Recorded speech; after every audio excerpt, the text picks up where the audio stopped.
The story of racial inequality in this country has many deep roots throughout history, from slavery to Jim Crow. We can date how and why marginalized groups have been affected to this day. In his new book, Unequal, A Story of America, Dr. Eric Dyson uses powerful examples of history to inform the next generation of leaders and implore them to take part in creating a more equal future. Eric Dyson, Reverend Dr. Eric Dyson, so good to have you here in studio. It's so good to be here with you. I admire you. I look at you every day, and I look at you on the weekends. You're doing an incredible job. I so appreciate that. Thank you. So let's talk about the book. All right, you say that inequality permeates every part of our society. A lot of people would push back and challenge that. Yeah, well, I think the numbers are the proof there. When we look at where African-American people are in terms of voting, we know voter suppression is still real. We look at health disparities between those who are wealthy and those who are not. And those who are white and black, you can go to the doctor, both of you make $150,000. You get treated differently for the same disease or problem you have. Look at schools, kids getting kicked out. Look at wages. Look at everything. Home ownership and the like, jobs, first fired, last hired, first fired. All this stuff still goes on. So I think that inequality is pretty clear in this country. And you talk about racial inequality through a series of short stories. Why did you decide to go at it that way?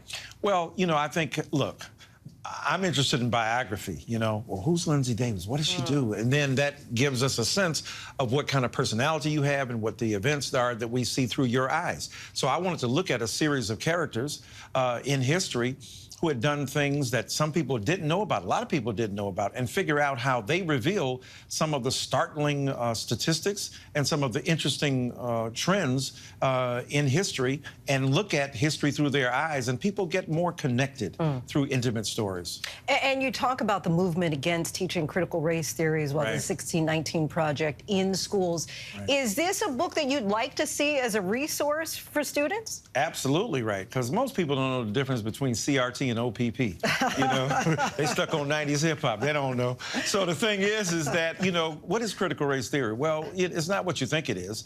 And most white people, I think, if they understood that critical race theory is simply saying, look, don't just look at individual things like, did you use the N-word?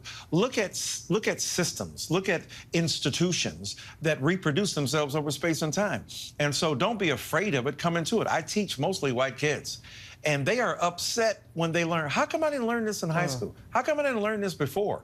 So I think that some of the politicians who say our kids will be mad at CRT, no, they're going to be mad at you for not giving them the real history. And this book is a real resource for young people especially. With what is going on in our country, do you anticipate that some people might try to ban this book? Yeah, well, I hope they do. Is call the name out, say exactly where you can get the book and where you want to ban it. That's right. Spell it right, because, when they did it to Ibram Kendi at the Ketanji Brown Jackson hearing, he went to #1. Oh, please, Ted Cruz, get my book. And you also do a lot of parallels between historical occurrences and more modern-day events, kind of drawing some parallels between the murders of Ahmaud Arbery, Trayvon Martin, and then talking about Ida B. Wells, talking about the lynchings in the late 1800s. What do you hope that making those comparisons, those parallels, how that will inform your readers? Yeah, great question. I think, look, I want them to see that it ain't nothing new. This stuff has happened before. This is a repetition of history.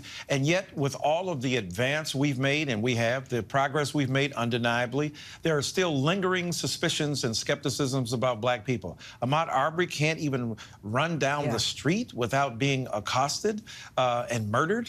George Floyd can't, use a counterfeit bill. And as the owner said, most people don't even know they're using a counterfeit bill. So now he dies because you have an inability to recognize his humanity. That stuff was in the 1700s, 1800s, and now here in the 2000s. And I wanted to address that and show the parallels so that people could go, aha. In fact, the bill in Florida that Ron DeSantis put forth, the governor, in part said, we don't mind you teaching about race and slavery and all that stuff, just don't connect it to what's going on now. Well, that's the linchpin.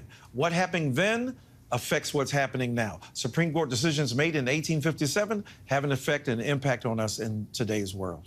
You have called this book a prologue to our present. Explain what you mean by that. Well, you know, we're trying to understand how we got here. You know, they say if you don't know where you've been, you don't know where you're going. So this is the prologue to the present. This is what came before. This is the opening. If you listen to Jay-Z on his Kingdom Come album, this is the prelude. This is the introduction. This is where we make our opening remarks, so to speak. But we want to give people a sense of what this history has been made of. What are the elements? Who are the people? What are the struggles? And then when they say, oh, wow, okay, it's a prelude and a prologue to the present, because a lot of stuff that was going on then is still happening now. So we hope to inform people in the present world drawn from examples of what happened before.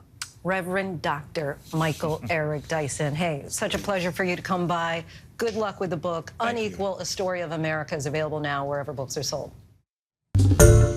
Hi, everyone. George Stephanopoulos here. Thanks for checking out the ABC News YouTube channel. If you'd like to get more videos, show highlights, and watch live event coverage, click on the right over here to subscribe to our channel. And don't forget to download the ABC News app for breaking news alerts. Thanks for watching.